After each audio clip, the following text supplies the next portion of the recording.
Hello, hello. I'm Debbie. I'm back for another Facebook Live audio room. Today we have Javicia Leslie. You probably know her as Batwoman on the CW, and she's also lived in Germany, and we have that in common. And she's a very, very cool, interesting person that I'm excited to be friends with. Javicia, what's up? Welcome. Hi, thank you for having me. I'm so glad you're here. And then we also have Dove Cameron. Dove and I have known each other since I think her senior year of high school or something. And she has just blossomed into an incredible person, and I am excited to watch her continue to grow. And she has just maintained such a heartbeat to humanity in the midst of it. A real life friend, as we say. And she has an amazing recording career and is also an actress from the new Apple show Schmigadoon. And she's about to go on her first tour soon. So, welcome, Dove Cameron. Hi, Debbie. Hey, I'm so Dove. excited to speak to you. I'm glad you guys are both here. Thank you. I know, Javicia, you're on set filming right now, and thank them for giving you a little bit of time to stop kicking butt and saving the world and have a little conversation with us. I will definitely thank them when I get back out there. And Deb, I know you're slammed back to back, so this means a lot, and we can just hop right into it. Um, So yeah, like I was mentioning, both of you guys are, I think, something that really strikes me and I find myself attracted to in most of my friendships and my sort of mentor relationships, people that I really admire and want to learn more about and have conversations with is this quality that you both have, which is this sort of power and this ability to maintain your power in a way that is not like overt or sort of dehumanizing or what we know to be the like maybe masculine sense of power, but it holds the power of tenderness and in femininity. And I know both of you are quite spiritual people. Javicia, we were talking earlier about meditation and journaling and knowing yourself. And Dove, I know you're very vocal online about holding space for getting to know yourself and the divine feminine. And I wanted to ask both of you, how important is that, and what have you found in that pursuit of maintaining that tenderness and that femininity in a world that would have us sort of be calloused or lose our humanity? How do you find that spirituality factors in and knowing yourself factors in? Deb, do you want to go first? Sure. Yeah, absolutely. Wow, what a woman. What women. What Um, women? what women, you guys. Um, First of all, thank you so much. That is the most flattering, lovely, and kind and generous description. And I would absolutely say the same back to you. I want to take a moment to say that I think that, whatever you are summarizing in us, I've never ever seen somebody who I thought exemplified those qualities maybe more than you. You're so intelligent, you're so astute, you're so in touch with yourself.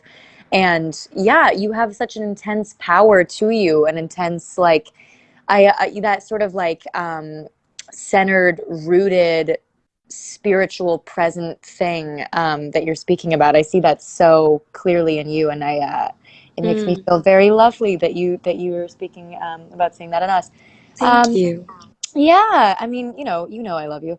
Um, but I find it to be I find it something so important in our careers and in our lives as, human people that go far beyond the reaches of our careers, to maintain that for, just sort of to be a functional human alive in the world. I find that like our culture these days is so overwhelming and we are bombarded with so much that it is so important to stay in touch with a sort of a um something that is so like just quintessential to being human, which is that kind of like connection with yourself, connection with the thing that Mm, connects us all, the thing that at the end of the day is what we're like making art for and about and seeing in people and responding to in others. It's like if you're not prospering, if you're not watering that to the point where it's prospering, then you don't have anything. So I definitely find that to be like, my biggest priority and the thing that I take the most seriously. And if that is in line and if that's intact,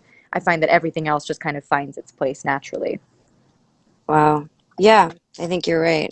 It's such a priority and it is present, and I think it does affect those other things. Javicia, how do you feel about that? Do you agree? I mean, Yeah. I definitely, No, that was like something that you and I spoke about earlier. I know you touched on that.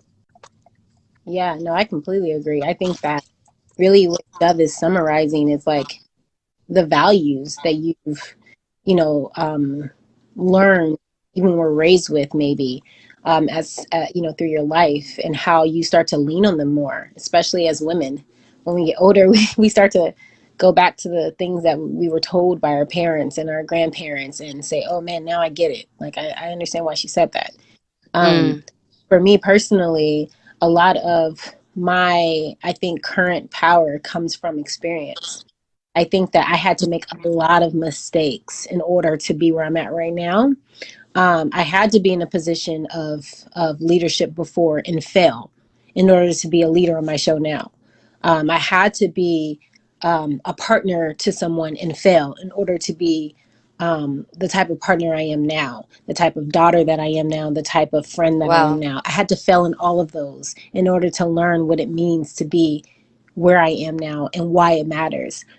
So I definitely personally was that kid that, like, when they say that the stove is hot, don't touch it. I had to touch it to find out. So I think my only journey now to tell people, like, you really don't have to touch the stove, but also understand that a lot of people will. So I want to be a support system through their learning trials. Yeah, wow. In the exact same way, I'm very sort of tactile. And for me, it almost makes it worse. Like, I'm a naturally curious person, but if someone says, hey, don't touch the stove's on, I'm like, what about the stove? Like, what about the stove? I didn't even notice it. Now you brought it up, and now I can't stop thinking about it. Yeah, Like, and exactly. that is like extremely who I am.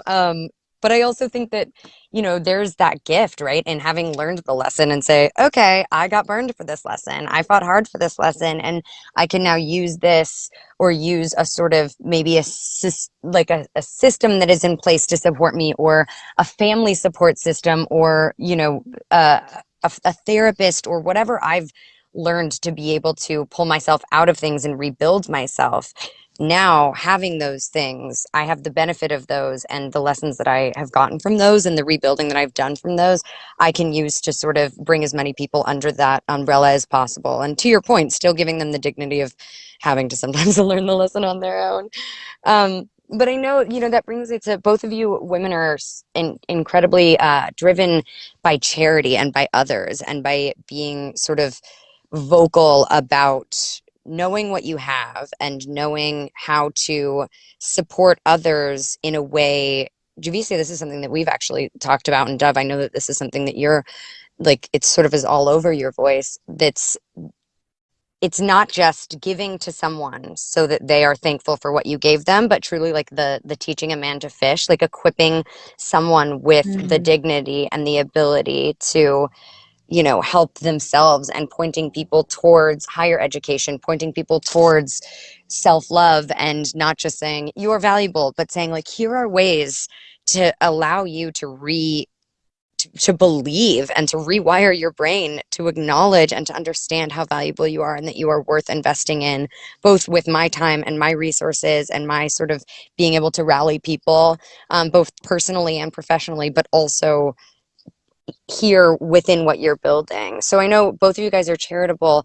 Javicia, do you want to share a little bit about some of the work you've done and some of the things that inspire you? Yeah, I think for me, a lot just comes from my past, and I was raised in, like, Maryland, D.C. area, specifically this area called Prince George's County, and there were times where we would go out at recess, or we would have like the PE classes and not have equipment. So I didn't get a chance growing up to explore things that weren't just easy to see. Like, I ran track, and that's easy. You don't need equipment. You may need a baton, you may need a decent track, but you don't Right. really equipment. And I think that a lot of school systems are missing, sometimes they're underfunded, and they don't have what's needed in order for the children to truly explore all of their different passions and interests. And so my program is called the Chandler Foundation, and I specifically work with creating opportunities for children to be able to explore their interests and their passions. And so, like one event we did before the pandemic was we had everyone donate things that you can have in, like, you know, during PE or during football practice or basketball practice. And people were donating footballs and basketballs and jump ropes and all these things that we did not have. And even if we did have them, they were like the worst quality ever. They were falling apart. They were trash. And so we got them Yeah. pretty much like industry standard equipment. And I was living in LA at the time. I went to a local Los Angeles school and I donated to their PE department. And it was so much stuff that they were able to give it to, you know, other sister schools. So for me, I personally want to just make sure that all of the opportunities I did not have, I can start providing for other people. It's like specifically for children. Yeah. Yeah. I love that it's so directly tied to what you have acknowledged and what you've seen and how you've acknowledged. I know that I feel good when I move my body. It's a luxury to be able to have the equipment to support that and the education to support that and to connect to that both domestically and internationally in a way to be able to equip people with what you've acknowledged is Yeah. helpful as a human being. Yeah. I think it, you know what, it just feels it's going to be 100% more impactful, 100% more driven when it comes from an experience that you can personally relate to. And like I think you and I were talking about it earlier. It's like even when you can't relate, you just remind yourself that we're all human and we really all have the same needs and wants, right? No matter Yeah.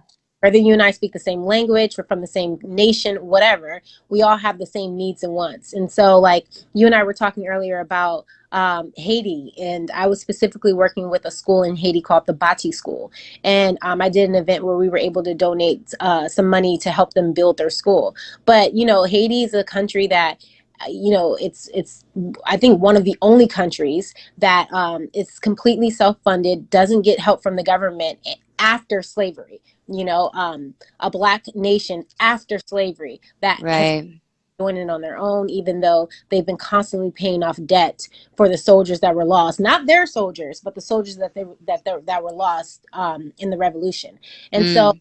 when you look at that country, that nation, it's just so important if you can to find a way that to either donate or help specifically to Haiti. You know, try not to do it through government funded programs from us. Like if you can, and if anyone ever needs information, just let me know. At the end of this, I'll give you my information. I can give you some specific programs that are there that you can support, and you know it goes to Haiti and no one else. That's awesome. That's so awesome. Yeah, I know that it's constantly in flux and that you also have shaped it around sort of as things have evolved and as things have evolved with the pandemic as well and not being able to be as sort of in person. I think social media is obviously just an incredible way to drive awareness and bring awareness and do initiatives. And Dove, I know that we're both on the board for the Cameron Boyce Foundation, and that is obviously a cause that is so close to our hearts. And I know you have done a little bit of work with them. Yeah, yeah. I obviously, you and I were early board members on the Cameron Boyce Foundation. Um, Something that I think is so important about the work that Cameron did, and something that was so important to him and who he was as a human being, which is why it has been so important for us to carry on the work that he was only beginning to do. The Cameron Boyce Foundation gives children, as you know, and teens wonderful artistic outlets and alternatives to gun violence. Um, and it's been really amazing the amount of money that we've been able to raise, the awareness that we've been able to raise, and the work that we've been able to do on his behalf. And it's something that I plan on carrying on forever. And it's beautiful. There are so many ways and avenues and outlets, and the way that the community has really risen up to find different ways to, you know, sort of lead on these issues that are so important and were so important to him has just been like absolutely life changing for me. So Mm. that's been really incredible, and I really appreciate that that's something that we both share. I also have done some work with LDF, which is the Leonardo DiCaprio Foundation. Um, they work to protect biodiversity and, you know, a lot of forest and ocean conservation. I Climate change is obviously one of the most pressing, terrifying, like immediate causes and issues, and something that's always been incredibly important to me. Um, and LDF supports, I think, over 35 um, different conservation projects around the world that are specifically targeted with like very fragile ecosystems and key species that are important to like the greater good all over the planet. Um, it's a really incredible foundation because they do so much work that is like, you know, it's so mass scale, and it's something that's so important to him, um, that it's very like thorough. Do you know what I'm saying? Like it's targeted. It's not you're not handling one thing. It's like a big sort of like a, there are so many branches, and it's such a massive foundation Sure. that the work that they Um, do is always very impressive to me. that's nice. Yeah, I mean, obviously, big problems require big solutions, and I think coming at it from so many different approaches. And um, I mean, Javicia, what you were saying about like bringing things in depending on what they need at the time and whether that is domestically or internationally. I mean, I think all these things are just such symptoms of humanity, right? And like two hearts that really bleed and beat for humanity, and making sure that all of our actions and movements make the world around us better. And I think that that Absolutely. is just the loveliest quality in people. And I'm really happy to be talking with you guys. For some of you guys who might just be joining us, I'm Debbie. I'm talking with Javicia and Dove, who are two incredible women and actors, and both have played pretty magical, special people, and both seem to be very special in real life as we are only getting deeper and deeper into this conversation.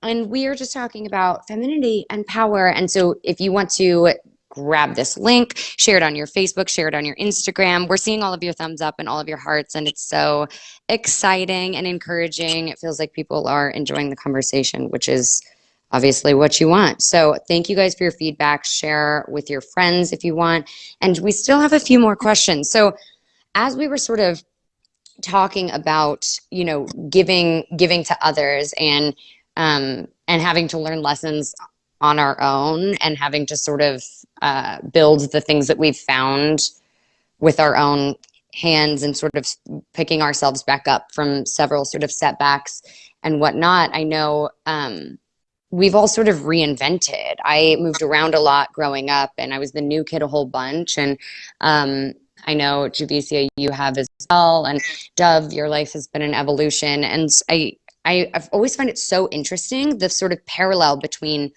like a lot of actors seem to have moved around a lot growing up. And I'm very curious by that.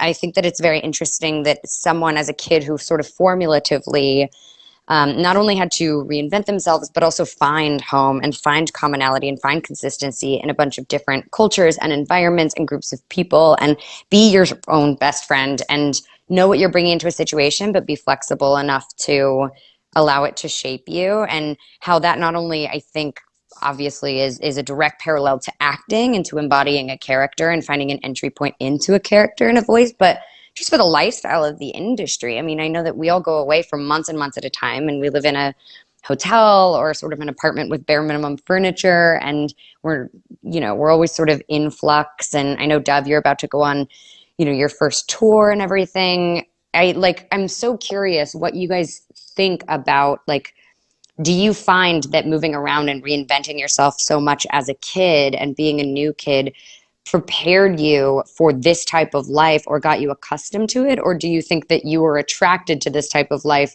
because of how that was just your natural predisposition, and that was your ability to find yourself in the midst of changing environments? Oh, interesting. Yeah, it's funny, isn't it? It's because it's like the parallels that we can draw. It's like were it's a sort of a nature versus nurture thing, right? Like were we is it just like Right. have that in common that we were all sort of like this yeah, because we were all kind of gypsies. A lot of the people in our circles had a lot of inconsistency growing up.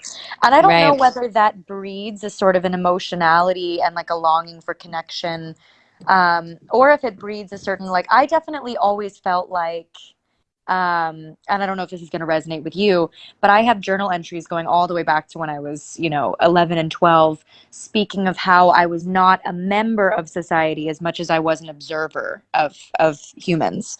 Um, Absolutely. Yeah. Wow. I identify with that.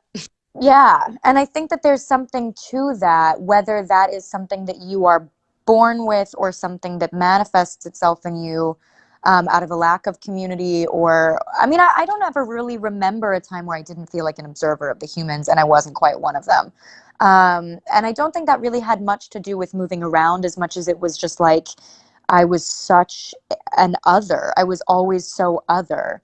And as much as I wanted not to be other because I saw that there was an inside and I knew I wasn't a part of it, because if you can see that there's an inside, you're clearly on the outside.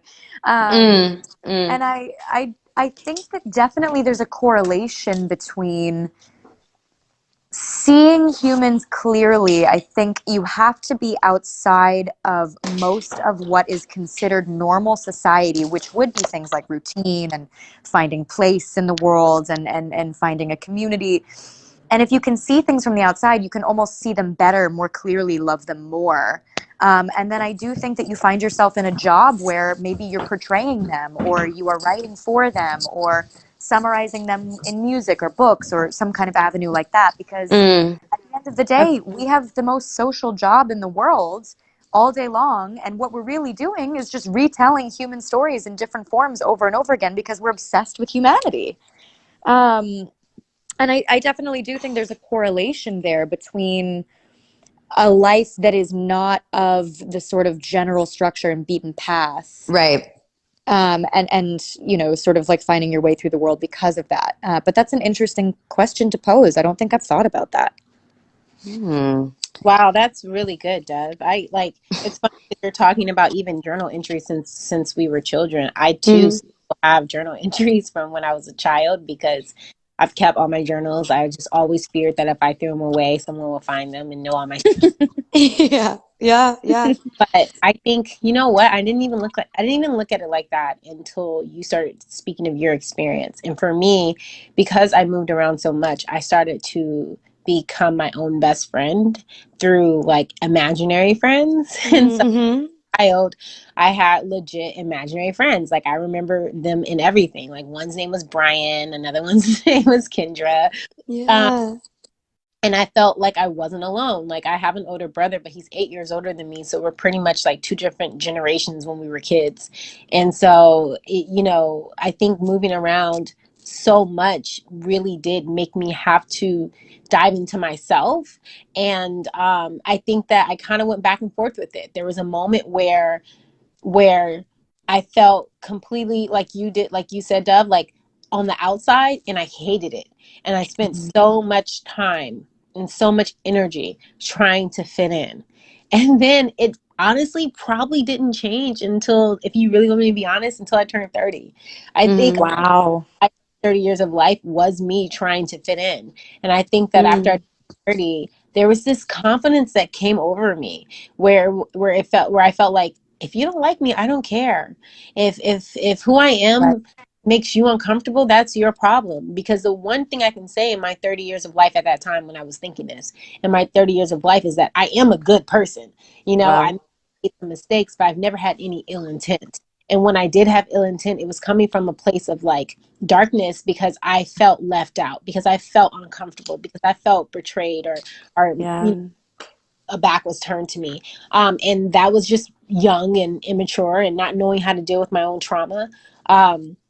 But yeah, I think that all of that experience of having to constantly be in new situations. My stepfather one time told me, he was like, since I've met you, really, because he met me when I was in high school. He was like, you haven't had one consistent location. Like, I went from high school to Virginia to college, back to DC, then I went to California, and then I went to New York. Now I'm in Vancouver. And it's just like the constant moving made me realize he's right. I haven't had a moment to myself to just sit still. But I think that all of that has built me into the person that I am now, where I'm able to just kind of take it, where I don't think I would have been able to take it a long time ago. Wow. I desire that and I am moving towards that. I definitely feel like I have like only gotten more and more close to that sort of epiphany of freedom and that separation from like a needing to, I think I used to care a lot more that I didn't fit in or I didn't feel sort of on the inside. And then I realized that like having one foot in and one foot out and knowing I would never fully belong actually was what afforded me the perspective of being able to sort of be an observer. But obviously, like, I think one of the main measures of success, like personal success, is being able to exist knowing that you're a good person, that you feel confident about who you are, and that like catering that to other people's expectations or needs or desires is not your business and not your job. Like that is what I am in pursuit of. So thank you for sharing that. And I am hopefully moving in that direction. I think that that is like a really good sort of North Star, a compass to move towards. Yeah, I mean, Not even that 20 is minutes ago, my mother just said the word North Star. I just have to say that's really synchronicity weirdness. Anyway, really. yeah, that's weird. Anyway.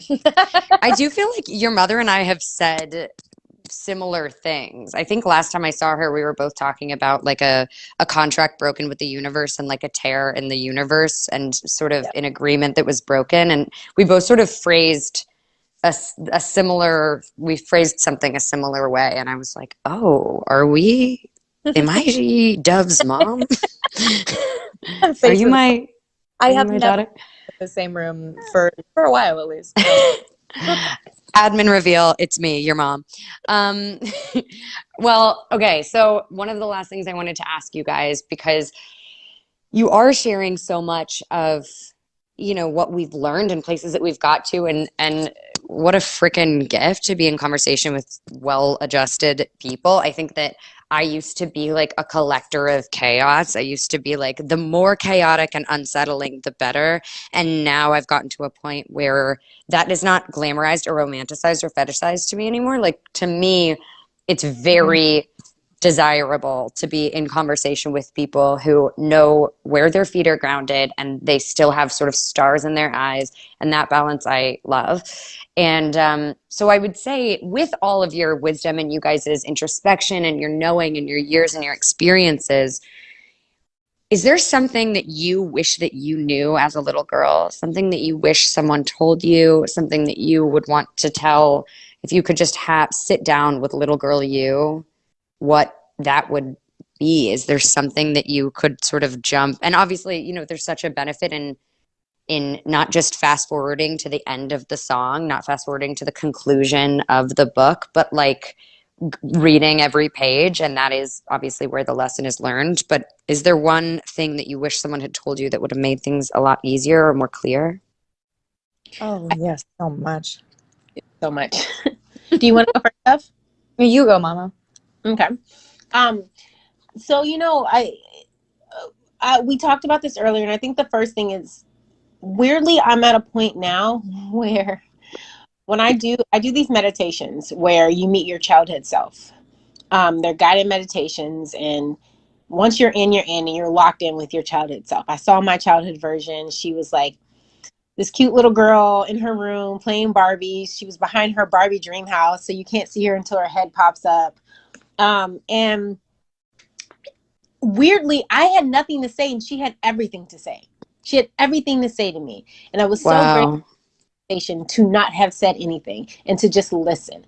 And the things that she said, she just told me, she reminded me, she said, don't forget to play.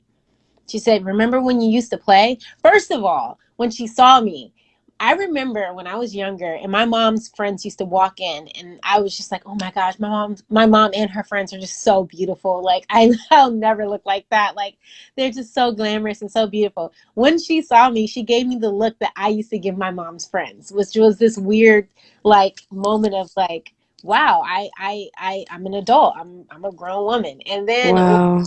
talking to me, she was just reminding me to play, you know, reminding me that everything about me is perfect right now. Like reminding, it almost felt like she was just saying, you know, it's okay. Like you can have fun again. You can start imagining again. You can start pretending again. But what I did say to her was, don't change who you are. Don't change anything about yourself. If there's anything I wish someone could have told me, but I promise you, someone did tell me this. I'm pretty sure of it. If there's anything I'm sure people have told me was everything about what makes you who you are is going to benefit you in the long run. So the little weird ways you have, that's what's going to make you rise to the top. That's what's going to make you stand out. But it, like you said, it's hard to really know that. Everyone wants to jump to the end of the song because honestly, throughout the song is so painful sometimes. And sometimes Yeah. hard to hold on while you're in the song. Like it really is. You have to have faith. You have to have, you know, courage. You have to have loved ones that surround you, and you have to love yourself. Um, Mm.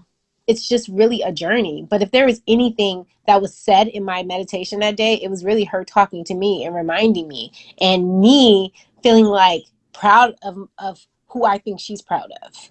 You know, like I don't feel like I let her Wow.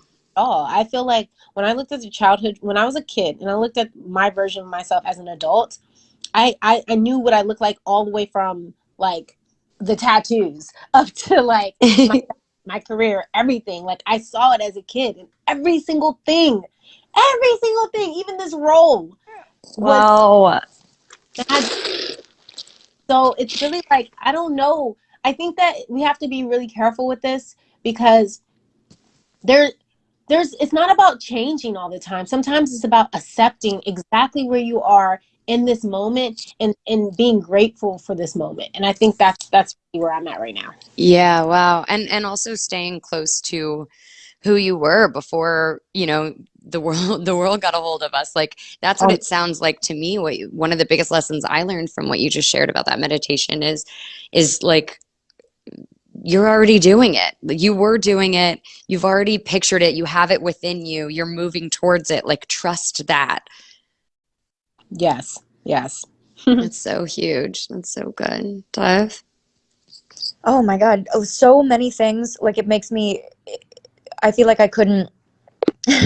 First of all, I actually have to say I really resonate with what you say about um, sort of like preserving things because I do think that children are the ones who know the most, absolutely the most.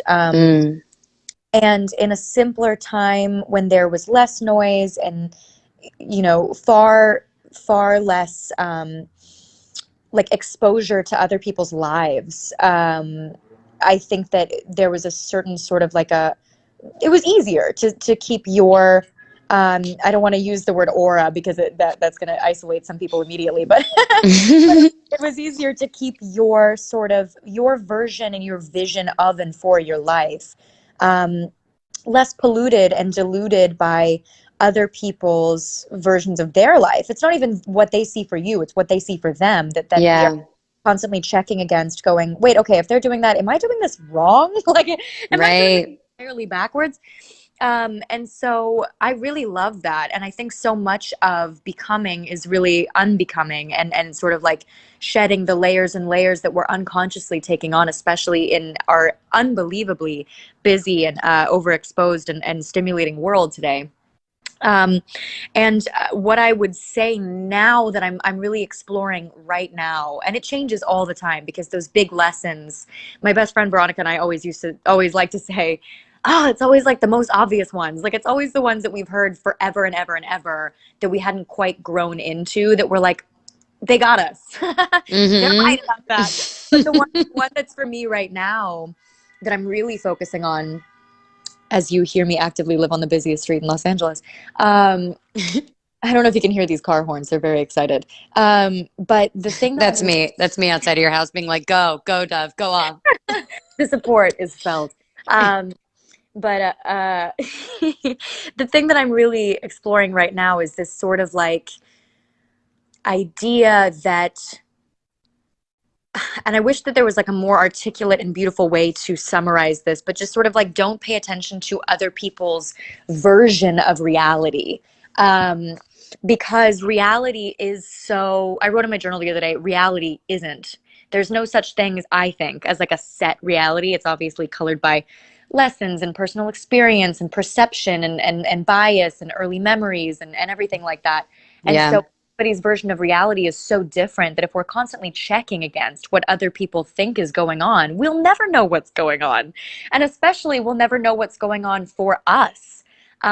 And so I'm on this big sort of like what I would refer to as like a sort of like a detox of literally things as simple as like what's my definition of something that we might consider universally something that we all agree on. Like I might come to the same conclusion as we all did, but I first need to go back to like the sort of simplest version of it and recreate the world around me without so much outside influence.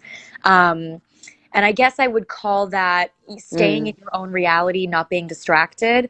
But I guess I would also call it like running entirely on instinct. And you can't really run on instinct when you're conflating it with trauma. And when we live in a world that is so triggering and you're constantly just like fanning the flames of I think everybody has trauma. And I think that this world is like curated to keep us in a sort of a fearful space. So I guess I would tell my younger self to stay predominantly rooted in like a very personal version of reality, very in touch with your body, your instincts, your own sort of like biosphere, first and foremost. And then, like, when you're really in touch and integrated, then you can go out into the world and you can sort of happen to the world.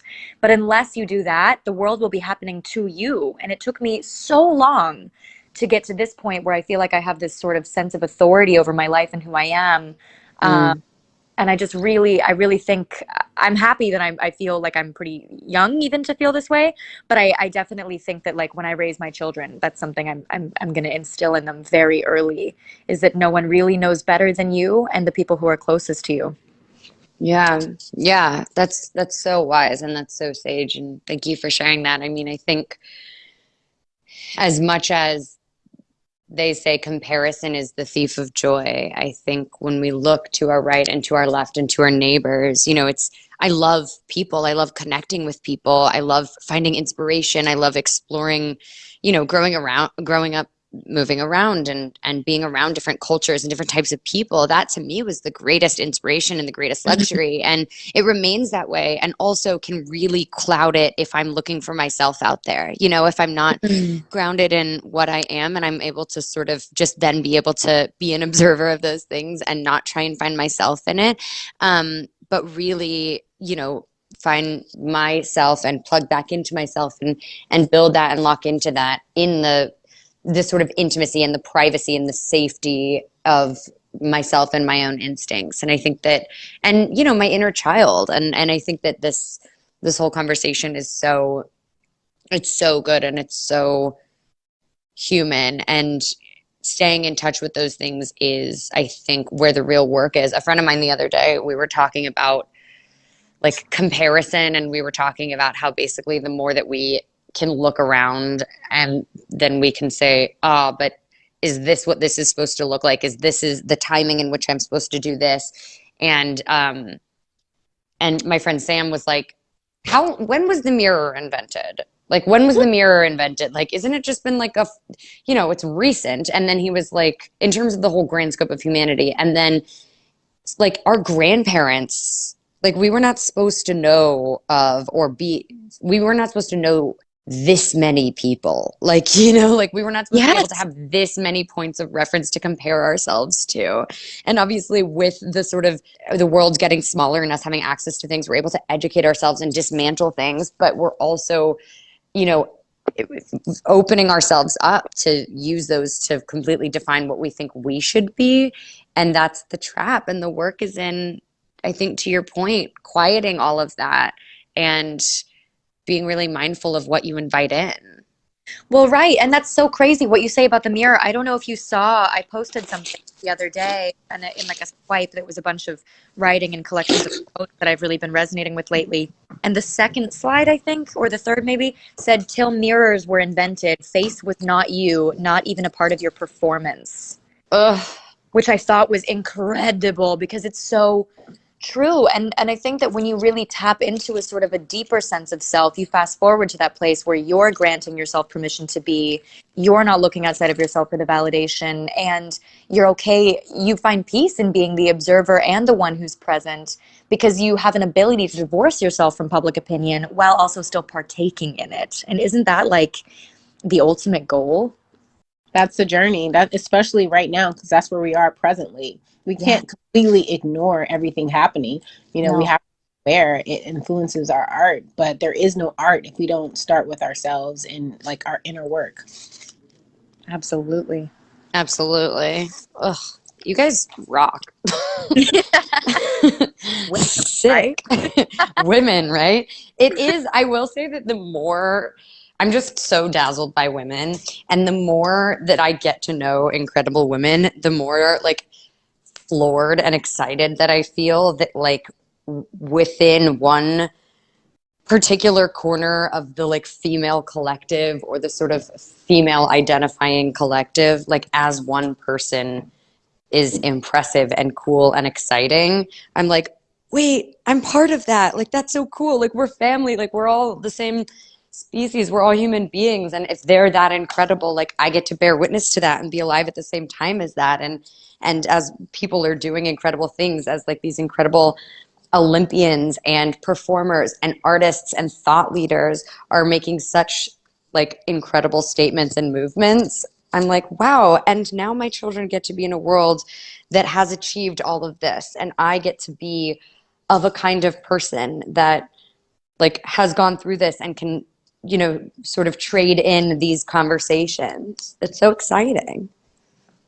No, absolutely. I completely agree with you. I also feel like there's a certain sort of, I mean, in the culture of, like you said, like, female identifying, there seems to be a certain, I don't know if you feel it. I just feel like being in the public eye as like a teenager, um, versus now how it seems to be moving in the direction of unbelievable support and presence and celebration and kindness and uplifting, but in a real way, in a non-performative way, like in a real sort of like communal, human to human, greater good sort of sense. The Yeah, relationship that I have with being a woman has transformed completely. It's done a full 180. I feel strong. I feel so like in my body, rooted and such a celebrator of women. And I mean, when we were younger in the public eye, I felt terrorized by my gender. I felt absolutely terrified yeah, every day to figure out what it meant to me to be a woman in the public eye. I mean, a woman in general in our society today, but right. comma in the public eye, I feel like it's really transformed. And like you say, I just take such incredible pride and inspiration from the women around me in a way that is so profound, like deeply profound. I think so too. And as it has evolved into encompassing so much, and now there are so many conversations about the fact that being a woman and being feminine are not mutually exclusive, and that there's Yeah. this masculinity, then all of these parts of me that exist, that doesn't make me less of a woman. It, in fact, does make me feel empowered in it. I think that was so beautifully said. Thank you. Well, I wanted to wrap up by asking you ladies, what are you grateful for? Wow. So much. I'm grateful for you, my mother, my I'm grateful my for natural you, birth mother. my As a joke. child. I'm grateful for obviously, first and foremost, like health of loved ones, health of self, amazing ability to connect in such a strange time in society when we're all still struggling with, this very rampant, very real global pandemic. Um, And then on top of that, I'm grateful for human connection and the sort of like resurgence of what feels like people feeling very deeply alive and wanting to share that with each other. And I think there was a certain kind of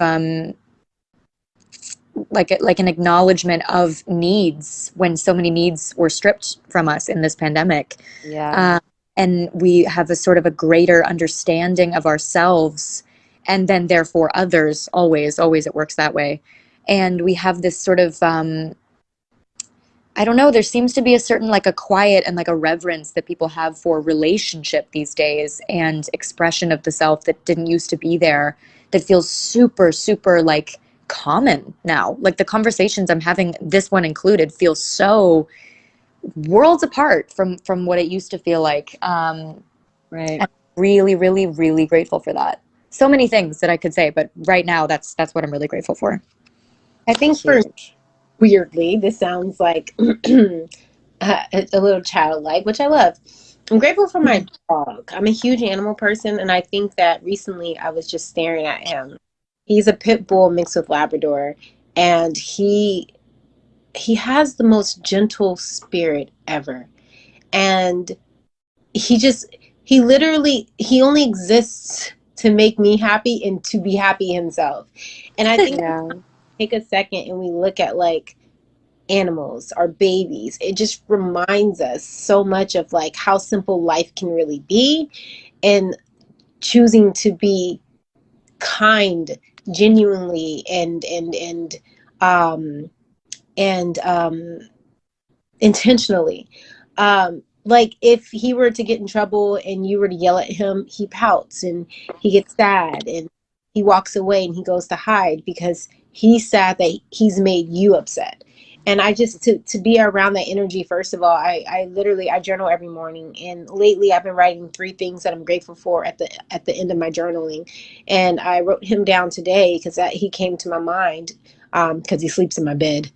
And I was thinking to myself, wow, he's a constant reminder of how much God loves us, that he would send, or if you believe God's a woman or whomever you believe the creator to be, that they would send dogs to us, and that we really should pay attention Yes.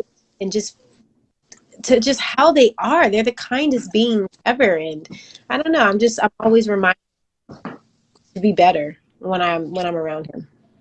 That's so huge. Yeah, I'm so grateful for dogs and animals, and I am away from my dog and my cat right now, and that's so true. There is nothing quite like looking in the soulful eyes of like an animal, and I think sort of it really encapsulates what this whole conversation is about, which is like getting back to the basics of exactly like you said, like life can be, simple if you strip away all of the things that we've been conditioned and taught and all of the sort of noise, getting back down to the core of humanity and connection and relationships and like joy and play and rest and those basic things. I think that those are so healing and huge to just invest in ourselves. And then it allows us to be better for our neighbors, for our friends, for our lovers, for our family, for people or animals who rely on us, and then for the greater world around us. It's very exciting. I'm grateful for you guys' openness and your vulnerability and your wisdom. And I can hear in both of you guys' voices and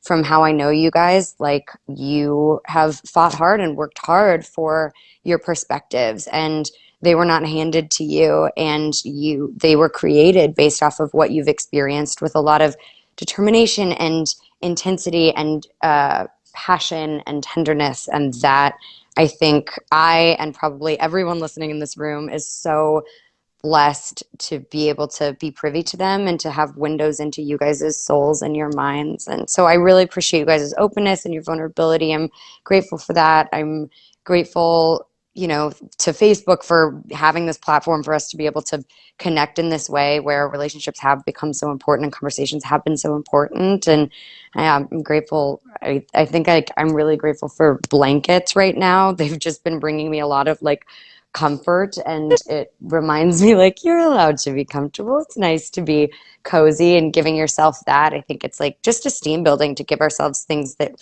feel good. And this conversation feels good and felt really good. So thank you, ladies. Thank you. Thank you for having me. This was beautiful. I'm grateful for this conversation as well. Not only to be able to obviously express what we've been able to express, but to learn from you ladies. It's that I'm going to take. I love the mirror quotes. I need to find that. You have to text that to me. I will. I'll Yeah. text it to you. I saw it on her Instagram. I'm going to text it to you.